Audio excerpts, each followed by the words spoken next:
बोलो कृष्ण कन्हैया लाल की, भागवत भगवान की। देवताओं ने आकर मेरे प्रभु का अभिवादन किया, अभिनंदन किया, अभिवादन किया। भगवान ने देवताओं से पूछा कि आप कैसे आए। देवताओं ने प्रभु को प्रणाम किया और बोले कि प्रभु, अवतार लेने से पहले आपने हमें आश्वासन दिया था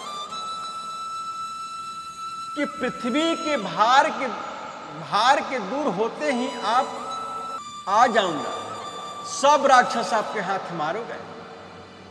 पृथ्वी का भार दूर हो गया, सब अब आप अपने वैकुंठ कब पधारेंगे। कन्हैया बोले देवताओं से कि पृथ्वी का सबसे बड़ा भार तो अभी मेरा ही वंश है। जब तक यदुवंश नष्ट नहीं होता, पृथ्वी का भार दूर हो गया कैसे मान सकता हूं। यदुवंशियों के विनाश के लिए उनको श्राप तो लग चुका है, थोड़ी प्रतीक्षा आप लोगों को करनी पड़ेगी। ऐसा कहकर देवताओं को विदा किया। पर न जाने कैसे उद्धव जी को पता चल गया कि श्री कृष्ण अपनी लीला समाप्त संपन्न करके वैकुंठ जाने वाले हैं। उद्धव जी आकर कृष्ण के चरणों में गिर पड़े। गोपाल, क्या सुन रहा हूं, अपनी लीला संपन्न करके आप जाना चाहते हैं। मैं नहीं रह सकता आपके बिना, मुझे भी आपके साथ चलना है। मैं नहीं रहूंगा। कन्हैया ने मुस्कुरा कर कहा,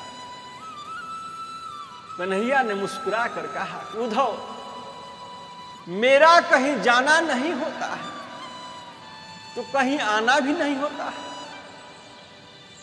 मैं लोगों को जब दिख जाता हूं तो कहते हैं कि भगवान आ गए, और जब नहीं दिखता तो कहते हैं भगवान चले गए।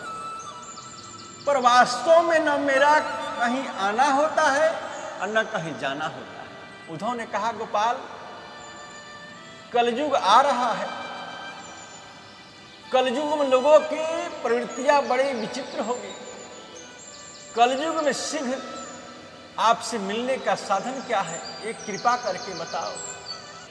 मेरे गोविंद गंभीर होकर उद्धव से बोले कि एक चीज पाने के लिए दूसरी को छोड़ना होगा, यही मेरे मिलने का साधन है। उद्धव बोले कि मैं समझा नहीं। कन्हैया ने कहा कि संसार से वैराग और मेरे प्रति अनुराग यही मुझसे मिलने का साधन है। जब तक संसार से वैराग्य नहीं होगा, मेरे प्रति अनुराग नहीं होगा, तो मुझे मिलना कैसे होगा। उद्धव ने कहा कि वैराग्य का परिभाषा क्या है।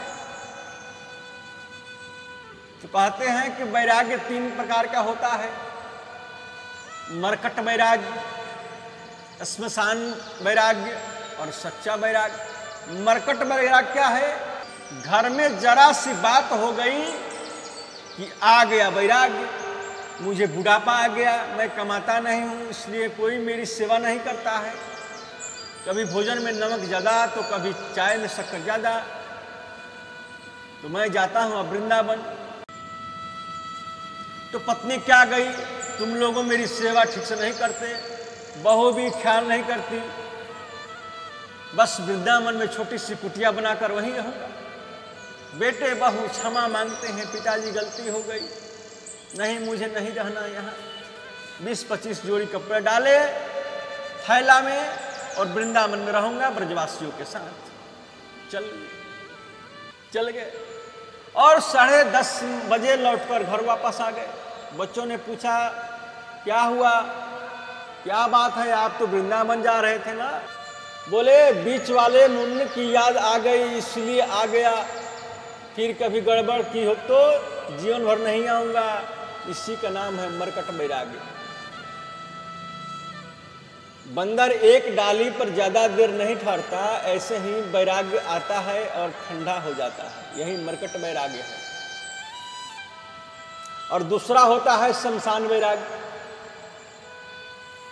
शमशान वैराग्य क्या है कि जब किसी व्यक्ति की मृत्यु हो जाती है और उसको लेकर शमशान भूमि में जाते हैं, तो मन में बड़ा वैराग आता है।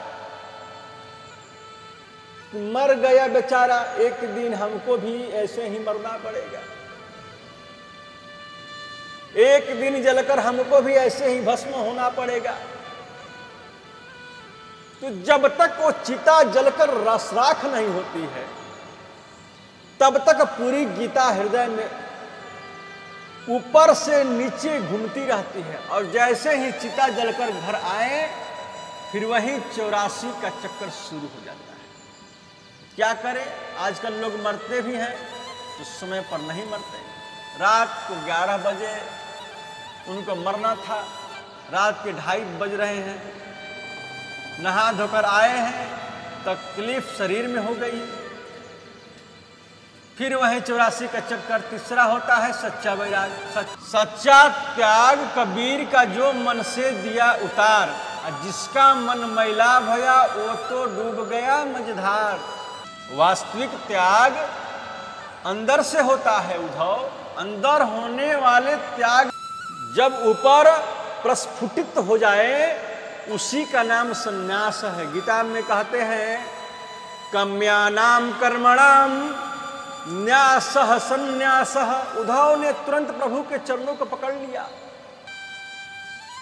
योगेश योग विन्यास योगात्मन योग संभवा निःश्रेयसाय में प्रोक्ता अस्त्यागः संन्यास लक्षणः। आप योग के स्वामी हो, आप योग के अधीश्वर हो गोपाल। मान लो मैंने त्याग दिया संसार, सर्वस्व छोड़कर मैं वन में गया, तो मैं बैरागी हो गया, तो सन्यासी हो गया। तो सन्यास धर्म का पालन करते हुए मुझे कैसे रहना चाहिए? सन्यासी के लक्षण क्या है? भगवान ने कहा कि उद्धव, जो प्रश्न तुम हमसे कर रहे हो, वही प्रश्न एक सन्यासी से यदु महाराज ने किया था।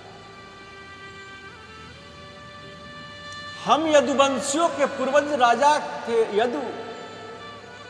एक बार वे यदु महाराज घूमते घूमते वन में गए और वन में जाकर उन्होंने बड़ा सुंदर दृश्य देखा। उसने क्या देखा कि एक वृक्ष के नीचे बड़ा मोटा ताजा हृष्ट पुष्ट बलिष्ठ एक महात्मा पड़ा था। यदु महाराज ने कहा